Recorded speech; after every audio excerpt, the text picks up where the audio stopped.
I had the pleasure and the privilege of the Kenosha County Executive Jim Cruiser wanted to create an actual commission on racial and ethnic equity, and put it in the budget in 2020 so that the launching of it would occur in 2021. Okay. And I was asked to kind of chair the work group that put it together, meaning writing the resolution that would launch it, setting up the criteria for who got selected, and the terms and the logistics and the tactics around it. And I said, okay, well, I am certainly not a person who should be on a racial and ethnic equity commission. There are scores of people in our community who have a more intimate, personal, day-to-day perspective, much more valuable than mine. But I can most definitely quarterback it for those 90 days, and I can deliver this on time, and I can deliver this as we need it. Following that, when we began and the county began to solicit applications for that, the process that I said we're going to go through was very different. So I did socialize it on social media. Mm-hmm. And we ended up getting 35, I think, applications for 7 positions. 5 to 1 is not bad. Yeah.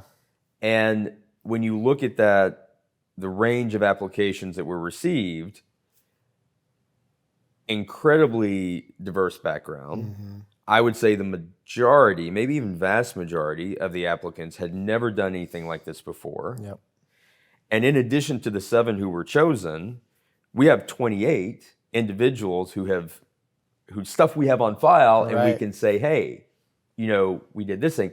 But that was like so tangible to me. And even if it doesn't, I mean, I'm glad that it was that commission, but and I'm not talking about that. I'm talking about the fact that there is a process we can employ mm-hmm. that is going to build excitement around this. And I get that that's more in the spotlight than something like veterans, sure. But the need is the same. Yeah. And I do believe it's possible. Do I think that we could come up with 9 really great qualified people for the Veterans Commission? Absolutely. Yep. Yeah. And that you see it, like when you have that connection, and then you have those people who come back and are like, the other thing, if you understand the psychology of addiction, involvement like this is also addictive. Sure. And you want to do more. Yep. And then when you start to see that what you're doing is actually having an impact and it's becoming tangible, it's even more you want. That's the secret. Yeah. It's not a secret, but it's really about get people involved and be sure you are socializing the success. Yeah. And it is completely credited to the people doing it. Yeah, it's not the leadership; it's people doing it. Right, and I like the sense of like we're just now. What you were saying with that specific committee, you had 7 spots, 35 applicants. Yeah. You have these people that have an interest, these other 28 that have an interest. That's huge to be able to use those as now resources, and you could do that for anything if you market it the right way. Like, hey, this is going to have an impact on this.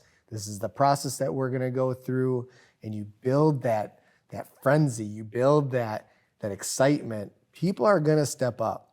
But you have to, like, the worst thing is getting people excited and then not using them. Right. So I am consistently watching. I'm trying to keep my finger on what's opening up, and I know that the current administration is doing a great job with that. But when you build that excitement, you are also you have the responsibility of nurturing it. Yeah.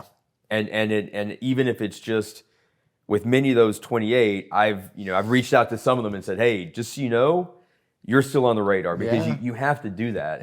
And the worst thing is to have that excitement and then let it die, because it doesn't come back. Right. Someone feels like, why did I risk putting my, you literally had your name and background published in the newspaper because you stepped up to do this.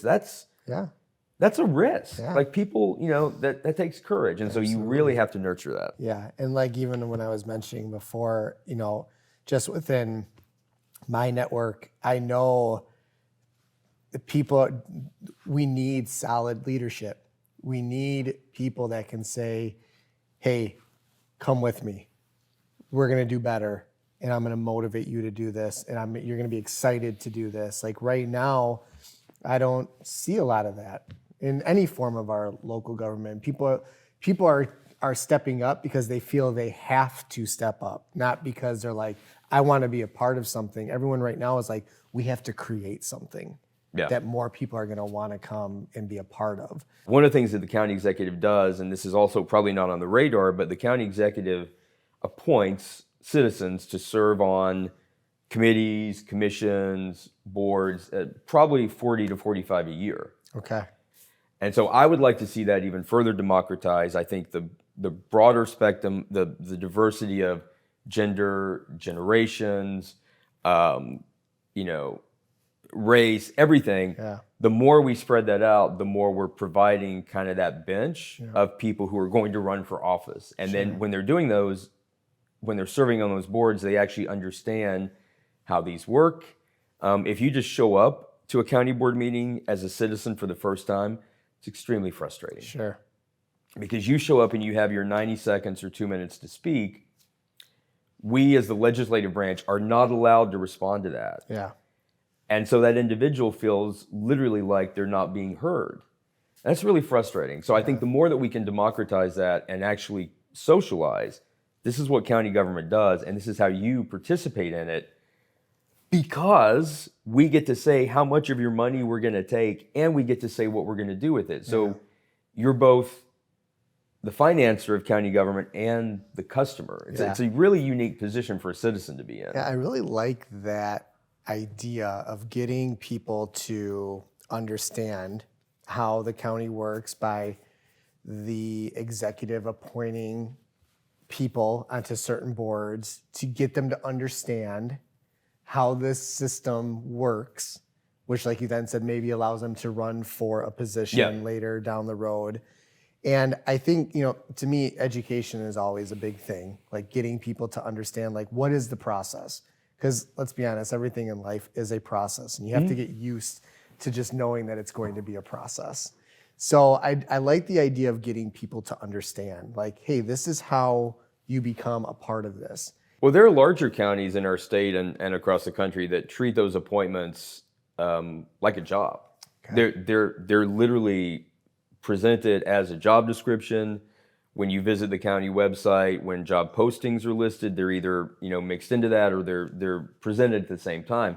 I also think that there should be, like in January, there should be a month-long, like a drive. Like let's build awareness around that, because and I think it's interesting when you have people who someone might have a subject matter expertise that seems to fit directly into this. Sure. But they may also have incredible gifts to give to something completely different. Sure. And that also spreads that knowledge around. When I joined the board, you're typically you have to participate in at least 2 committees that are part of the county board. And those committees typically align with big departments. So there's a human services committee, there's a judiciary and law enforcement committee. And the chairman said, what do you want to be involved in? And I said, well, human services, because I work in health technology, I've worked in public health. I think I have something to add there.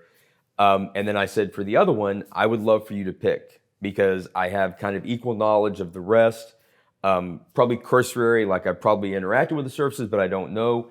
And then I got judiciary and law enforcement, which was behind human services. That's the second biggest bucket of spend. Okay. And I feel like I've been able to add there, even though I don't have the same subject matter expertise that I have in health and human services.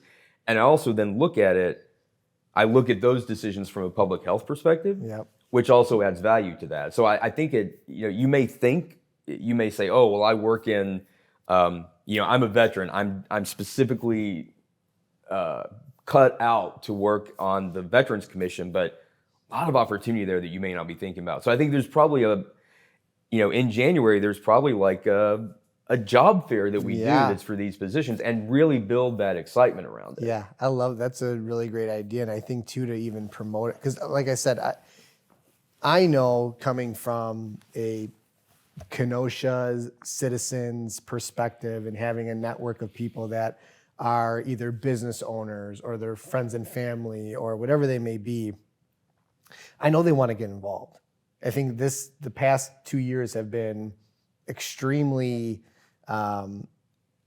painful. Yeah, chaotic, and a lot of people are feeling that buzz and that momentum of wanting to get involved. Yep. And I think if we can grasp that and say, hey, this is the way you get involved, and this is how you're going to make a difference. Because I feel like people do want to make a difference in our community, and we have an amazing opportunity to do that. I mean, I have, when I go out and talk to countless people, I hear people say exactly what you said. And I think maybe the fact that we've gone through what we've gone through the past 2 years has kind of like crystallized that in so many people, because I encounter people that, you know, I can, either they're younger people, I can sense that this is a new passion for them, and not only a passion, but just this is the only way.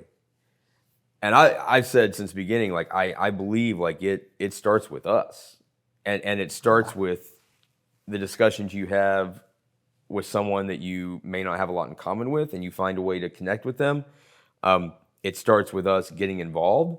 It starts with us looking at opportunities and saying, you know what, I might be standing alone over there, but it's the right thing to do. Yep. And I'm going to go do that. And I think it plays into this as it starts by not looking at this race through that political lens, but looking at it through that experience and the opportunity lens. Yeah. I've been really proud, like at meet and greet events that I've hosted or they've been hosted for me, where you have attendees with very diverse backgrounds, different histories of being involved in different political parties, and oftentimes in a room with people they haven't been in a room with before. Yeah. And that drive that you mentioned, where everybody is realizing what we've been doing, isn't working, and it isn't the only choice. Yeah. We can be better, and it really starts with each one of us stepping up and saying, you know, it might be a small thing. Yeah. It could be saying, how do I get involved in government? There are a lot of people running for office this time who are running for the very first time. Yeah. And most of them, if you speak to them, it's driven from that. It's like, and I'm a fan of, I think the more people we have running, the better. The more choices people have, the better. That pure binary thing is not something I'm comfortable with. Yeah. Yeah, that's a cool. I'm so happy to hear you say it, because it is something I hear all the time from people. So Jerry, I'm trying to embody all of Kenosha County today, and I want to understand, why should Kenosha County hire you as county executive? So first off, thank you for conducting this interview today. It is genuinely how I have felt about this election since day one, that the process I wanted to go through was applying for this job. I would go back to what we said in the very beginning. It's kind of in the name of the position. County executive calls for an executive and not a lifelong partisan politician. It's too important where we are today to hand this role over to the wrong person. And really, the person in this role has to have a public servant heart and executive business acumen, and those things have to be combined in the right way for this position to be successful. And I'm the person who has that.